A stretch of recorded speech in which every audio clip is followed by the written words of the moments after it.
Hello, welcome to SN Chaudhary math classes at BD Gurukul for class 9th। अब यहाँ 9th class के लिए हम पिछले दो लेक्चर में पहले में हमने आपके पॉइंट लाइन सब के बारे में बताए थे। अब यहाँ पर हम आपको सेकंड में हम आपको एंगल्स बताए थे। अब यहाँ पर उससे आगे हम बढ़ते हैं। अब यहाँ पर कुछ थॉट हैं जरा वो भी सीखना ज़रूरी है। दीज डेज लाइन के लिए जो आजकल हम डिफाइन करते हैं, देख लो लाइन जो हम लिखते हैं, these days line is denoted by, these days line is denoted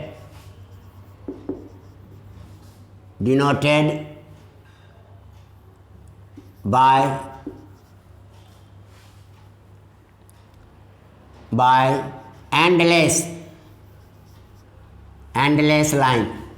line जो हम कहते हैं endless line। These days line is denoted by endless arrowhead having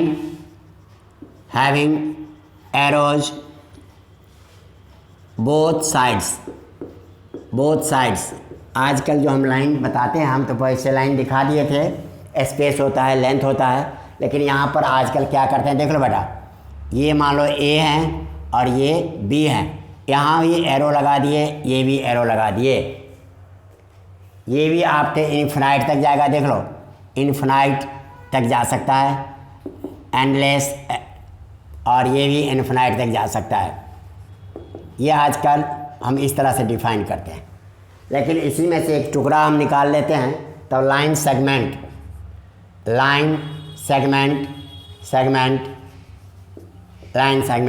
it is a part of a line, किसी line का एक हिस्सा है। जैसे आपने यहाँ पर देख लो बेटा, ये हमने लाइन बना दिया, अब यहाँ से लाइन बना दिया हमने, अब इसमें एरो लगा दिए दोनों साइड। आजकल एरो लगा के लाइन को शो किया जाता है।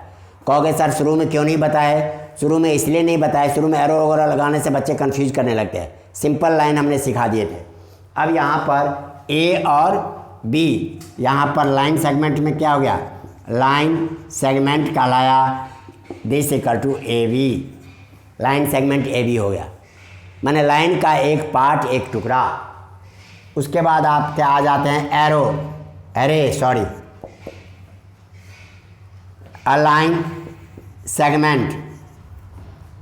a line segment having either side having arrow at one and only one side, यदि line segment is called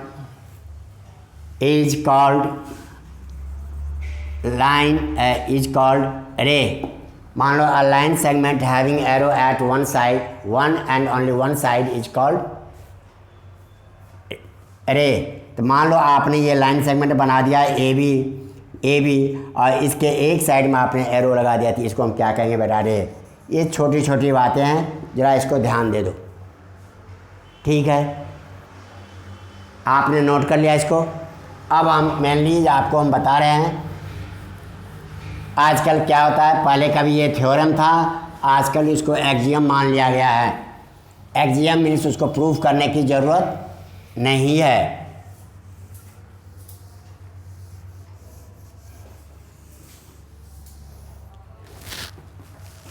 अब आपके देख लो एक्सियम 1, अब इसका स्टेटमेंट है, इफ़ हम लोग पहले पढ़ते थे इफ़ अ लाइन स्टैंड्स, आजकल क्या पढ़ते हैं, इफ़ अ रे स्टैंड्स। आजकल क्या पढ़ते हैं, if a ray stands. If a ray stands on a line, यदि कोई रे किसी लाइन पर खड़ा है, then sum of adjacent angles, sum of adjacent angles is 180 degree, ये आजकल हो गए। If a ray stands on a line then sum of adjacent angle is 180 degree, ये आज के एक्सियम में जाता है। इसका मतलब ये हो गया, जैसे मान लो ये एक लाइन है बेटा, देख लो ए बी, और यहाँ देखो यहाँ पर ये सी है, यहाँ पर एक रे हमने खड़ा कर दिया। इसका मतलब दैट इज एंगल, देखो इस पॉइंट पर एंगल बन रहा है इधर वाला, तो इस एंगल का नाम क्या लिखेंगे, यहाँ भी हमने एक पॉइंट लगा दिया D, A C D, A C D angle A C पर बनता है, तो सी को बीच में रखेंगे, ए और डी के बीच का है, और D plus angle B C D, ये दोनों मिलके 180 डिग्री। इसको प्रूफ करने की ज़रूरत नहीं है, सीबीएसई में आपको इसका प्रूफ नहीं पूछा जाता है, फिर भी समझने के लिए आप देख लो। अब आपके इसी में जैसे दे दिया प्रूफ, क्वेश्चन क्या दे देंगे, देख लो, proof if a ray stands on a line then sum of angles is 180 degree. ये आपको ऐसे क्वेश्चन रहते हैं।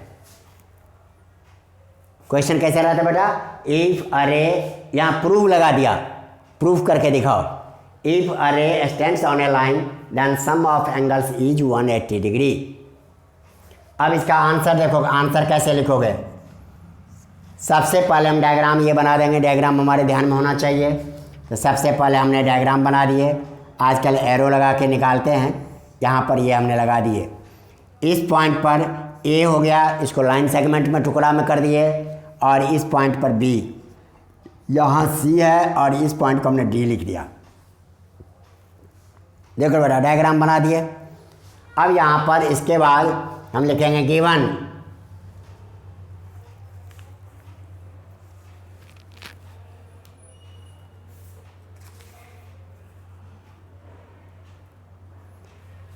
अब आपके डायग्राम बना लिए, डायग्राम बनाने के बाद अब आपके लिखो गिवन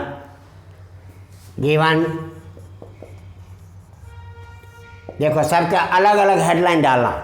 देखो बेटा 3 नंबर के क्वेश्चंस में आते हैं, 2 नंबर के क्वेश्चन में आते हैं, जब आप लुकअप बनाओ, ऐसे जो टीचर पढ़े, यहाँ पर देख लो गिवन में, यहाँ अंडरलाइन कर दिया हमने, देख लो यहाँ पर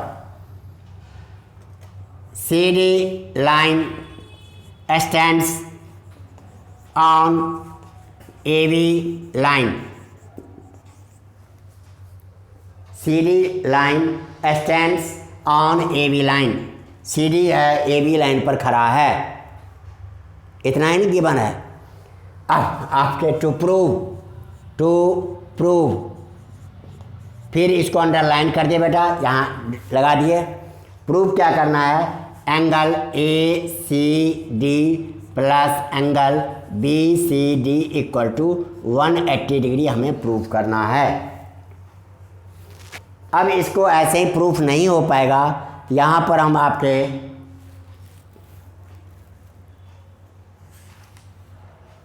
कोई एक पॉइंट ले लो, अब आपके कंस्ट्रक्शन देना पड़ता है।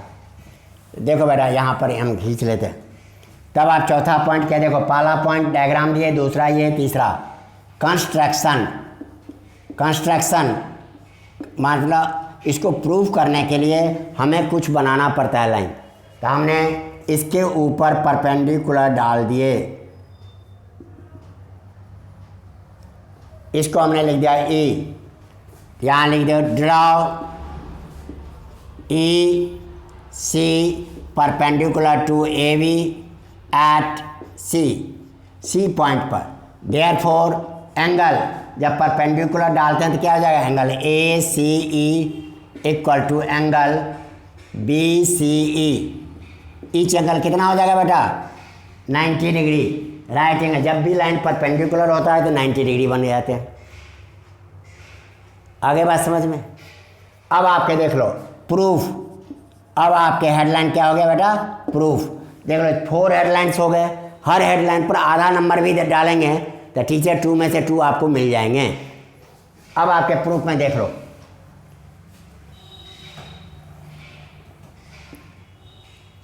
As CD stands on AB, therefore angle ACD plus angle BCD, ये हमने लिखा। अब इसको हम क्या लिख सकते हैं, देखो नेक्स्ट लाइन में, दिस इक्वल टू ACD को लिख सकते हैं angle ACE plus angle ECD plus angle BCD, ये हमारे पास ऑलरेडी है। मान लो ये जो पूरा था ACD, ये 2 टुकड़ा में बन गया ACE और ECD। अब आपके देख लो नेक्स्ट लाइन में,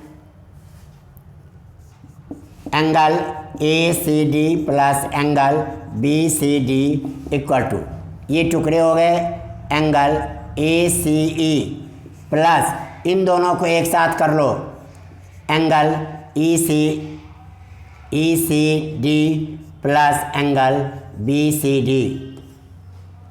नेक्स्ट लाइन में देख लो, ये आपके हो गए एंगल ACE प्लस, अब देखो इन दोनों एंगल को मिलाएंगे BCD, यहाँ देखो BCD और DCE को मिलाएंगे या ECD को, ये टोटल मिलके हो गया एंगल BCE, ये बन गए। ये भी 90 डिग्री है, ये भी 90 डिग्री है। यहाँ लिख देना by construction angle ACE equal to angle BCE equal to 90 degree. Therefore angle ACD plus angle BCD equal to 180 degree. Proved, यहाँ लिख दिया प्रूव्ड। आगे बेटा समझ में। अब इस आधार पर यहाँ पर हम ये आपके CBSE के कोर्स के हिसाब से, चलो ये प्रूफ करने के लिए आते नहीं हैं, हमने प्रूफ इसलिए कर दिए जिससे कि आपका नॉलेज डेवलपमेंट हो जाए, और इस आधार पर आपके ये क्वेश्चन कर लिए। इसी तरह से अब देख लो इसी का converse, if the sum of 2 adjacent angle, अब आपके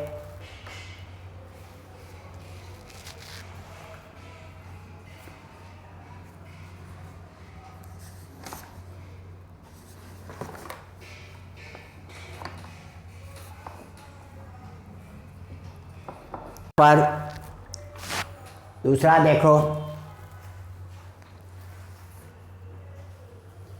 एक्सियम 2,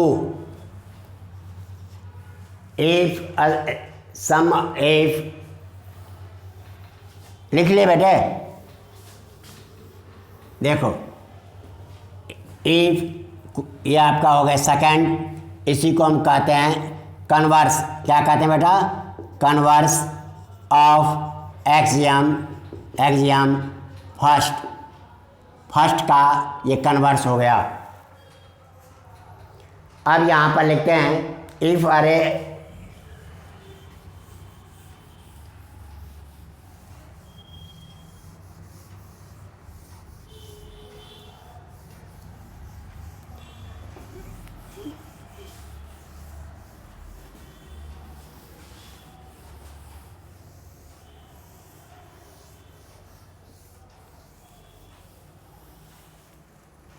अब यहाँ पर देख लो एक्सियम 2 में क्या है आपके, यहीं से बीच में आधा कर देते हैं, टुकड़ा हो जाएगा। If the sum of 2 adjacent angle, if the sum of 2 adjacent angles is 180 degree, if the sum of 2 adjacent angle is 180 degree, माना 2 एडजेसेंट एंगल बनते हैं, दोनों मिलकर 180 डिग्री होते हैं, then then non, non common, बीच वाले लाइन को कॉमन कहते हैं, non common arms, arms, arms in then non common arms is in a straight line. The non-common arms of angles are in a straight line. ये आपको है just उसी का उल्टा। यहाँ पर सम ऑफ एंगल्स दे रखे हैं, इसको निकालना है। मान लो क्वेश्चन में यही दे देगा आपको। क्वेश्चन में क्या लिखा रहेगा बेटा, देखो, prove if the sum of two adjacent angles is 180 degree, then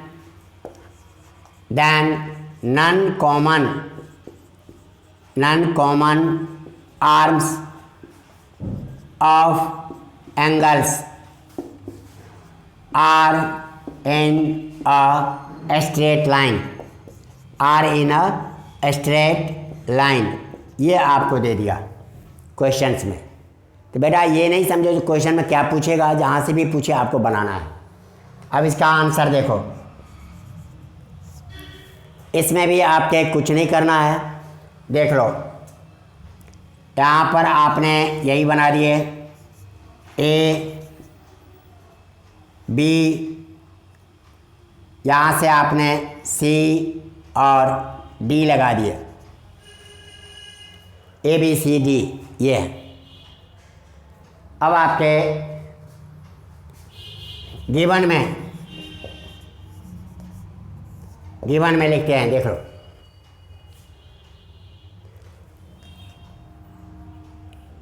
रे C D stands on AB line such that angle ACD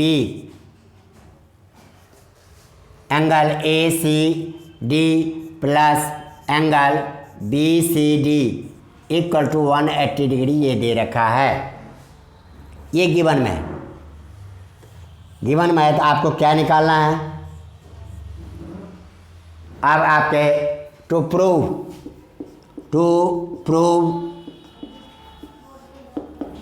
ये प्रूव करना है, ACB is a straight line,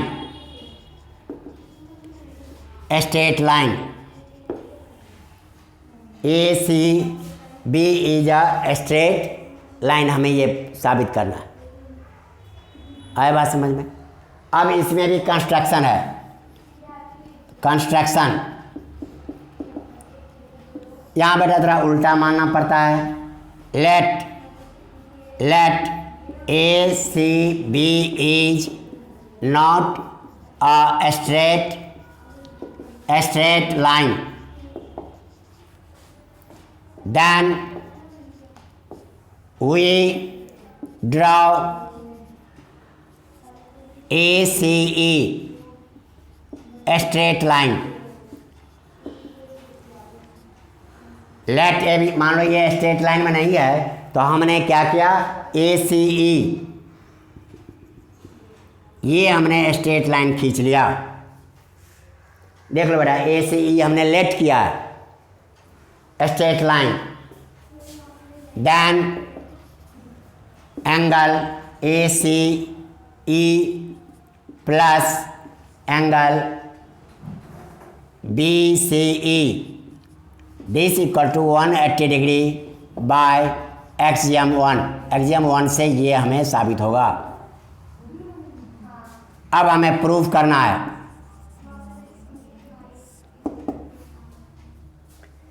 as given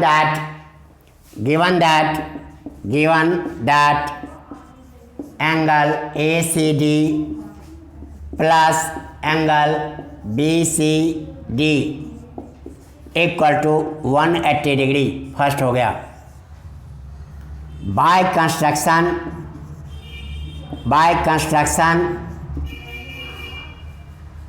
construction angle ACE plus angle BCE this equal to 180 degree, second हो गया हमारे पास। From first and second angle ACD plus angle BCD equal to angle ACE plus angle BCE। ये दोनों equal हो गए क्योंकि each equal to 180 degree. दोनों किसके इक्वल हो गए? 180 डिग्री के। अब यहाँ पर देख लो बेटा, ACD हमने क्या लिख दिए हैं, ये दोनों इक्वल हो गए। ACE प्लस बीस एंगल ECD, ये 180 डिग्री हो गया। अब यहाँ पर angle ACD plus angle ECD this equal to 180 degree by construction. ACD plus angle BCD equal to ACD plus angle ECD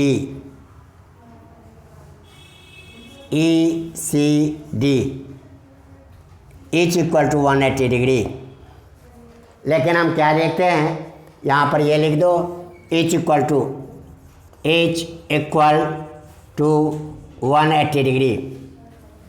लेकिन यहाँ पर ACD इधर भी है, angle BCD equal to angle ECD।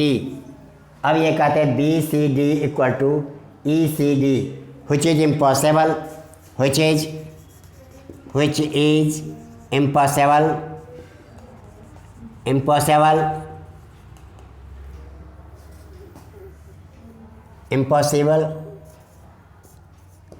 till ACB is a straight line. Hence our assumption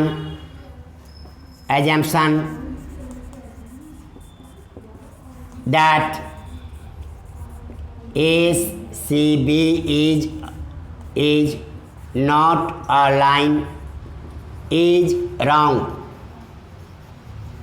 Hence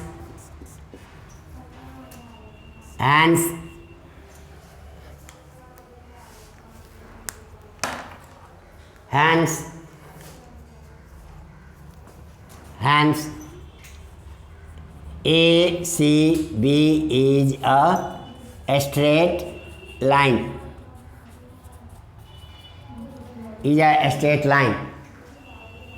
यहाँ तक समझ गए बेटे?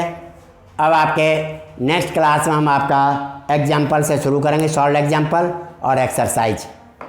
Thank you.